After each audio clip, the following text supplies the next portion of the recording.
Is this thing on?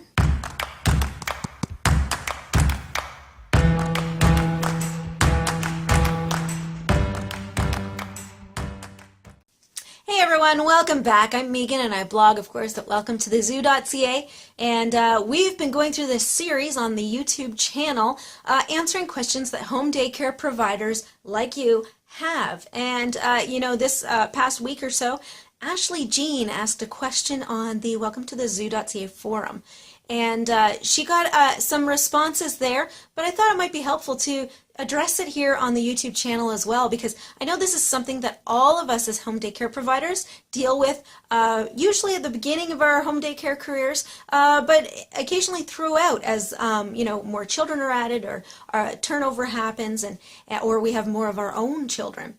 So her question was, how do I balance the housework, the cleaning, the laundry, and all of that stuff, along with taking care of the daycare kids and doing the curriculum and doing all of the things that are needed to provide good care for them, as well as doing paperwork for the state or the province and all of that stuff. How do you get it all done in a day? So my answer to you, Ashley Jean, and I'm sure there's a lot of other great advice out there, would be to try to incorporate as much daycare work into your daycare day as possible. So my goal was always that when my 12-hour daycare day was done, that all of my daycare work would be done. So I could just kind of shut off my daycare brain and spend the rest of the evening or whatever with my family, going to our evening activities and all of that stuff. So the best way to do that is to just clean as you go. So, that means, sweeping the floors when they need to be swept right away, or washing the dishes right away. All of that stuff makes it so much easier when you need to shut down at the end of the day. So here's a way that you can incorporate cleaning into your day so that you can get it all done. So at breakfast time, let's say breakfast is from 7:30 to 8 o'clock, and you're making sure that you cut off breakfast right at the end of your breakfast time period in your schedule, so parents aren't coming in at 8:30 when your cutoff is 8 o'clock. They're not coming in at 8:30 and expecting you to still feed their child, because you've got a day you've got to progress with. So make sure that you're keeping consistent with your cutoff times for your meals. So let's say your breakfast ends at 8 o'clock. At 8 o'clock, allow the children to go to the playroom, or even to play at the table if that's the only space you have where you can watch them, and do something independent, whether it's playing with toys or maybe lacing cards or reading or whatever it is. And during that time, you're going to make sure all your dishes are washed or put in the dishwasher, wipe down your counters, sweep the floors. Super easy. Once you get that down pat and can get it done quickly, it'll take not more than 10 minutes. And at the same time, for the first couple of weeks that you're doing it, the kids are going to be saying, hey, come help me, come do this for me, I want to show you something. But they'll very quickly get used to that 10 minutes being the time when you are doing the housework and you're getting things cleaned up, and you are less available. And that's okay. That's a good thing. Again, encourages independence and all that stuff. And at the same time, you're modeling for them how a household takes care of itself, all of the chores that need to be done. And as they get older, you may want to include them in those chores. Maybe they're bringing their dishes to the dishwasher and putting them in the dishwasher for you, that sort of thing. But for the time being, just getting that stuff done in that, just really quickly in that 10 minutes will save you a lot of trouble later on in the day, that's for sure. So let's say after that you go out and you maybe make a bus run or a school run, you do some outdoor time, you do your circle time, craft time, all of that stuff.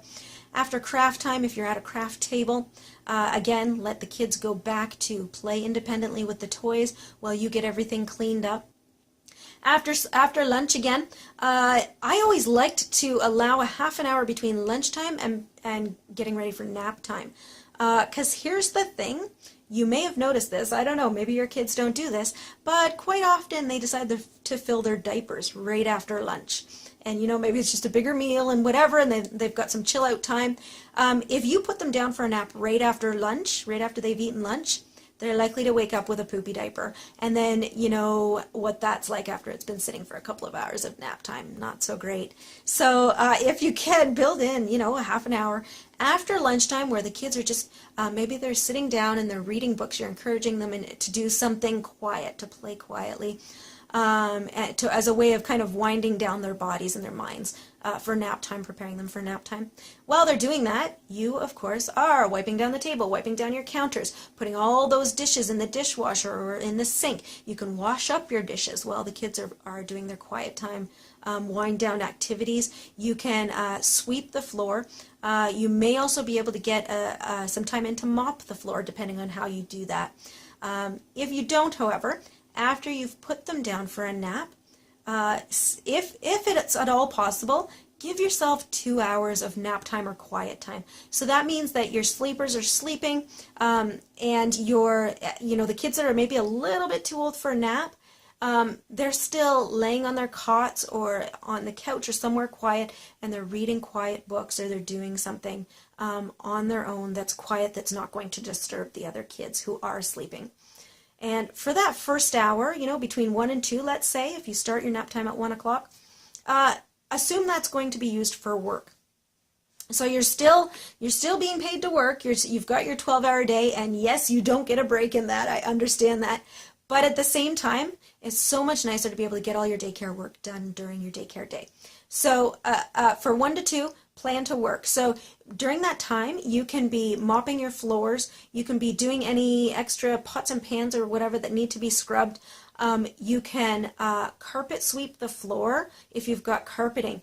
So during your nap, you're doing the dishes, you're mopping, you're carpet sweeping. This is also a great time, if you haven't done it already, to go and wipe down your bathrooms. Now, I'm not suggesting a full clean, scrubbing the toilet and all of that every day.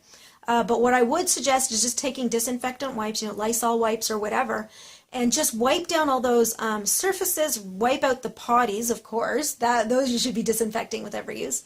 And just make sure that everything's, relatively clean, because as much as we encourage the kids to wash their hands and all of that, with that many kids going through your bathrooms, that, there's going to be some germs and stuff going back and forth. It also cleans up any, dust or whatever that might start to accumulate through the week, and just keeps it looking a little bit tidier than otherwise. And then again, when you do maybe you do a weekly clean for your bathrooms, where you do a deep clean every week, it makes that go so much quicker, and in between times it doesn't look like you've had several kids marching through your bathroom all through the week.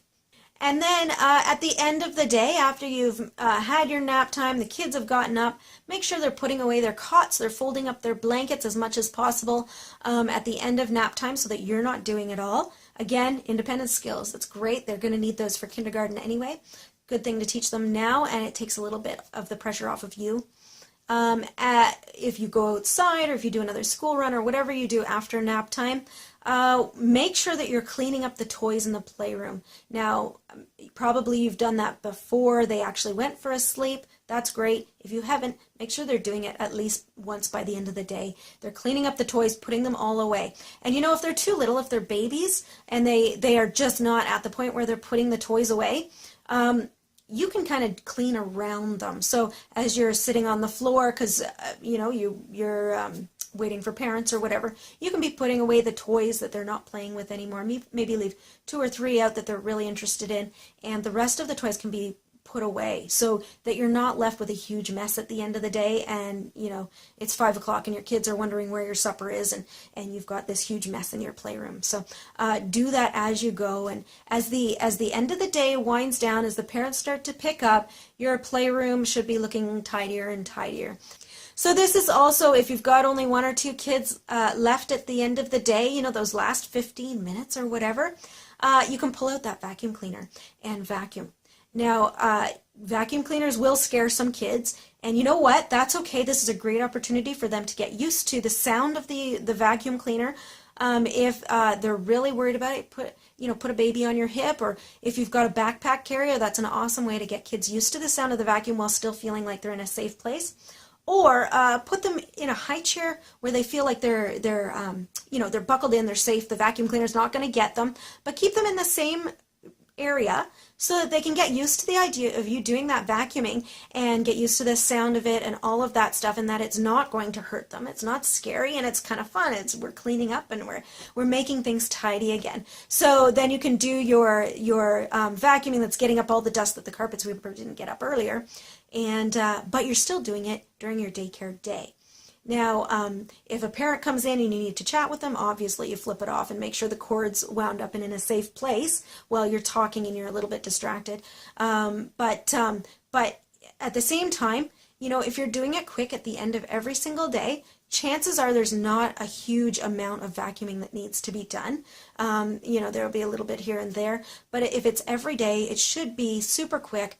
2-3 minutes to maybe get your playroom done or whatever, depending on the size of it, of course, but not that much time out of your day. And again, at the end of the day, when that last child has gone, you're able to look at your playroom and say, hey, all the toys are already put away.